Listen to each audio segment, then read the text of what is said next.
Bismillahirrahmanirrahim. Assalamu alaikum everyone. In our today's class, inshallah, we are going to discuss English phonotactics. Phonotactics किसी भी language के restrictions को कहा जाता है जो वो ऑनसेट और कोडा पोजीशंस पर जो कॉन्सोनेंट और कॉन्सोनेंट कम्बिनेशंस आती है उन पर इम्पोज करती है। इससे पहले वीडियोस में हमने सिलेबल स्ट्रक्चर की बात की थी, उसके हवाले से हमने डिटेल डिस्कशंस भी की थी कि किसी भी सिलेबल स्ट्रक्चर में न्यूक्लियस पोजीशन पर हमेशा वावल साउंड आता है और वावल फनीम आता है, और ऑनसेट और कोडा पोजीशंस पर नॉर्मली हमारे पास कॉन्सोनेंट साउंड्स आते हैं। अब कोई भी लैंग्वेज ऑनसेट पोजीशन पर कितने कॉन्सोनेंट्स को एलव करती है और कोडा पोजीशंस पर कितने कॉन्सोनेंट्स को एलव करती है, इसी तरह कौन से कॉम्बिनेशंस ऑनसेट पोजीशन पर किसी लैंग्वेज में पॉसिबल है और कोडा पोजीशंस में कितने कॉम्बिनेशंस किसी भी लैंग्वेज में पॉसिबल है, इन तमाम को हम इंग्लिश फोनोटैक्टिक्स कहते हैं। अगर मैं एक सादा सी मिसाल दे दूं तो इंग्लिश का जो वर्ड है नॉलेज, के एन, अब के इन इंग्लिश में ऐसा कॉम्बिनेशंस है जो ऑनसेट पोजीशंस पर इंग्लिश अलाउ नहीं करती। मतलब के एन कंबाइन एक सिंगल फनीम को प्रोड्यूस करते हैं जो न की साउंड होती है। ख और न ऑनसेट पोजीशन पर दोनों साउंड्स कंबाइन इंग्लिश फोनोटैक्टिक्स अलाउ नहीं करती। लेकिन अगर हम रशियन और जर्मन लैंग्वेज की बात करें तो रशियन और जर्मन लैंग्वेज में ये पॉसिबल कॉम्बिनेशन है फनीम की, जर्मन और रशियन लैंग्वेज, इसी तरह नॉर्वेजियन लैंग्वेज वो एलव करती है ऑनसेट पोजीशन पर के एन कॉम्बिनेशन को। तो फोनोटैक्टिक्स का मतलब है कि ऑनसेट पोजीशन पर और कोडा पोजीशंस पर कितने कॉन्सोनेंट्स एलव करती है एक लैंग्वेज और कौन से पॉसिबल कॉम्बिनेशंस को वो एलव करती है। तो आज के क्लास में हम ब्रीफली डिस्कस कर रहे हैं कि कितने कॉन्सोनेंट इंग्लिश लैंग्वेज में एलव है ऑनसेट पोजीशन पर और कितने कॉन्सोनेंट एलव है कोडा पोजीशन पर। सबसे जो बुनियादी स्ट्रक्चर है वो वावल का है और हमने तफसील से बात की थी कि किसी भी इंग्लिश सिलेबल में वावल फनीम का या वावल साउंड का होना ज़रूरी है। कॉन्सोनेंट जो साउंड है अगर वो ऑनसेट पोजीशन पर हो या कोडा पोजीशंस पर हो तो वो ऑप्शनल होते हैं, ज़रूरी नहीं होते। हमारे पास एक वर्ड है ए आर ई, ये लॉन्ग वावल है और सिर्फ एक वावल पर कंपोस्ट है सिलेबल।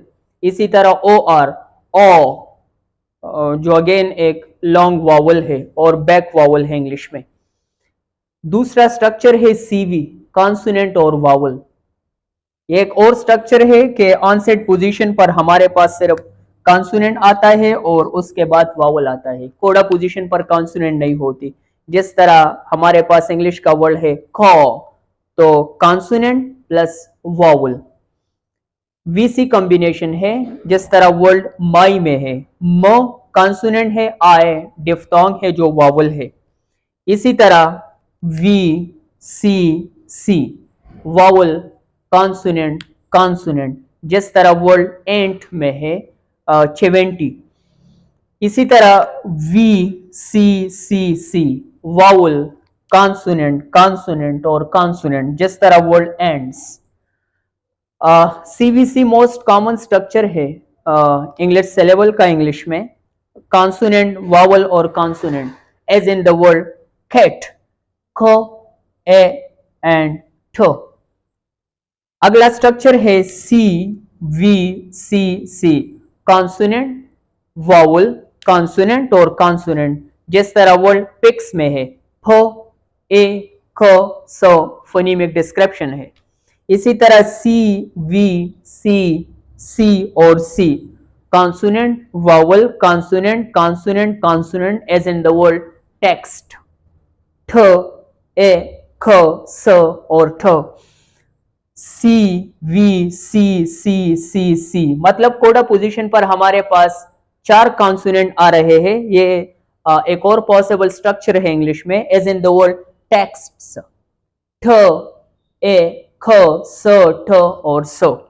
इसी तरह हमारे पास एक और स्ट्रक्चर है C C V, consonant consonant और vowel as in the word spy, स फ आई जो कि एक डिफ्थोंग है।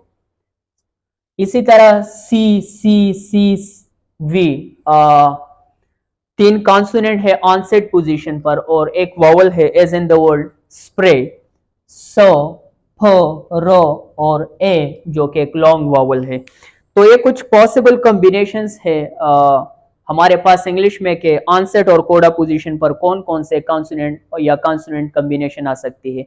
और पॉसिबल स्ट्रक्चर्स है consonant, consonant, vowel और consonant as in the word school, स ख, consonant, consonant, vowel ऊ जो कि बैक वावल है और लॉन्ग वावल है एंड ल जो कि कॉन्सोनेंट है।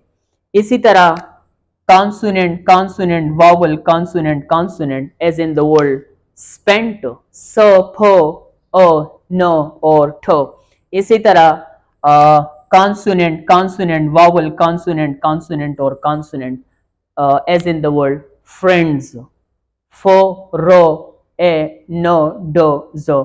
यहाँ हमारे पास ऑनसेट पोजीशन पर दो कॉन्सोनेंट आ रहे हैं और कोडा पोजीशन पर तीन कॉन्सोनेंट्स आ रहे हैं। इसी तरह एक और पॉसिबल स्ट्रक्चर है C C V C C C सी, मतलब ऑनसेट पोजीशन पर हमारे पास दो कॉन्सोनेंट है और कोडा पोजीशन पर फोर कॉन्सोनेंट है as in the word 12th।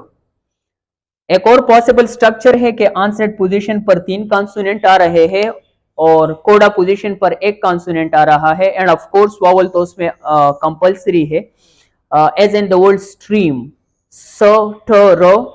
ये ऑनसेट पोजीशन पर तीन कॉन्सोनेंट है और कॉन्सोनेंट कॉम्बिनेशन है ई और म। इसी तरह एक और पॉसिबल स्ट्रक्चर है तीन कॉन्सोनेंट ऑनसेट पोजीशन पर और दो कॉन्सोनेंट कोडा पोजीशन पर as in the word streets, स ठ र ई ठ और स। Another possible combination is that we have three consonant at the onset position and three consonant at the coda position as in the word splints। ये सबसे last possible combination है English language में कि हमारे पास ऑनसेट पोजीशन पर तीन consonant आ सकते हैं और कोडा पोजीशन पर चार कॉन्सोनेंट आ सकते हैं। लेकिन this structure is quite rear in English, ये बहुत रियर स्ट्रक्चर है, मतलब कॉमनली नहीं पाया जाता as in the word strengths.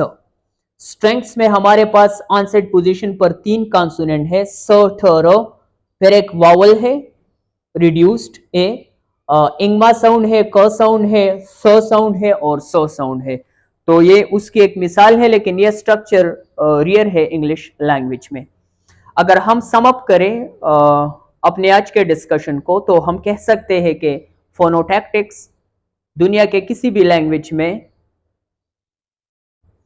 Phonemes combination पर रिस्ट्रिक्शन का नाम है। दुनिया का हर लैंग्वेज ऑनसेट पोजीशन पर और कोडा पोजीशन पर सर्टेन कॉन्सोनेंट कॉम्बिनेशन को एलफ करती है और सर्टेन कॉन्सोनेंट कॉम्बिनेशन को एलफ नहीं करती। इसी तरह ऑनसेट पोजीशन पर कितने कॉन्सोनेंट साउंड्स आ सकते हैं और कोडा पोजीशन पर कौन से फनीम कॉम्बिनेशन आ सकते हैं, इन तमाम का नाम है फोनोटैक्टिक्स। आज के क्लास में हमने ब्रीफली डिस्कस की इंग्लिश फोनोटैक्टिक्स कि किस तरह इंग्लिश लैंग्वेज ऑनसेट पोजीशन पर और कोडा पोजीशन पर कॉन्सोनेंट्स कॉम्बिनेशन को एलफ करती है। Thank you so much.